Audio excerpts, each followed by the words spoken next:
Nasa biyahe na kami ni mama nito dahil papasok na ako sa school. Namang masakit sa akin pero sobrang naglalambot nga ako diyan. Ganito na nga ako mula nung ginising nga nila ako nung umaga. Sabi nga ni tatay baka kulang na talaga ako sa exercise. Kaya tinulungan na nga ako dyan mag-stretching. Pero syempre alam ko na agad ang nasa isip ni mama na baka tinatamad lang talaga ako pumasok ngayon araw. Nyaro!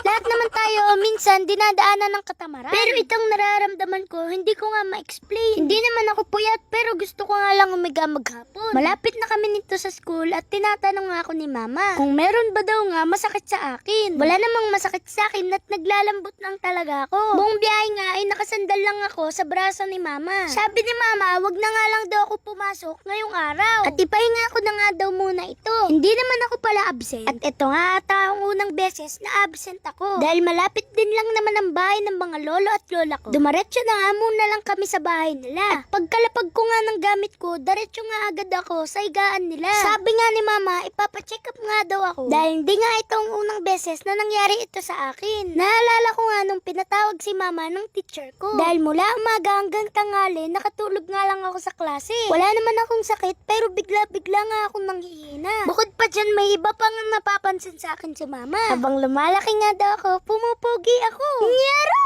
Pero seryoso, may iba pang nakakapansin sa akin. Sa mga pagbabago sa katawan ko. At sabi na nga ni mama, kailangan mo nga talaga itong ipakonsulta. Isa pa nga yung pagsakit ng binti ko kapag nagpapahinga na ako. Habang tumataba nga ako, umiitim nga ang leeg at batok ko. Nakapagpahinga na nga ako, tinanap ko nga agad si mama. At nandito pala siya nagkakape sa may garahe. Sumakay nga ako sa duyan na inuupuan niya. Bigla nga bumigay ang duyan. At ang kape nga na hawak ni mama ay natapon pa sa amin. Ay muntik na magkaroon ng nilabong itlog. Kinakausap nga ako ni mama dyan at sabi nga niya, magseryoso na nga daw talaga kami sa diet ko. At kailangan ko na nga din mag-exercise tuwing umaga. Nagpa-schedule na nga agad si mama sa aking pedya. At bukas araw ng Biyernes ang magiging check-up ko. At siguradong hindi na naman ako makapasok nito. Kung kailan naman talaga magsasama-tib na kami. Ngayon pa nga ako nagkaganito. Pinakiramdaman ko nga ang sarili ko at mukhang kaya ko na nga maglakad. Kaya niyaya ko nga si mama na maglakad-lakad muna kami dito sa labas. Binabalik ko nga yung pera na dapat niyang ipapabaon sa akin. At sabi nga ni mama, hayaan ko na nga daw muna dito sa wallet ko. At ito pa din daw ang magiging baon ko pagpasok ko. Nagkaalala nga si mama sa mga nangyayari sa akin. Kaya sabi nga niya, dapat nga daw ako mapacheck up. Kung ano man ito, mas magaling na maagapan agad. Kung hindi naman ako dinadaanan ng biglang panlalambot, ay maayos naman ako. Sabi ko nga kay mama, bakit kailangan pa ako ipacheck up? Eh wala naman akong sakit na nararamdaman. Eto nga, bumabalik na nga ulit ng energy ko. At feeling ko, naghimatlugin lang talaga ako.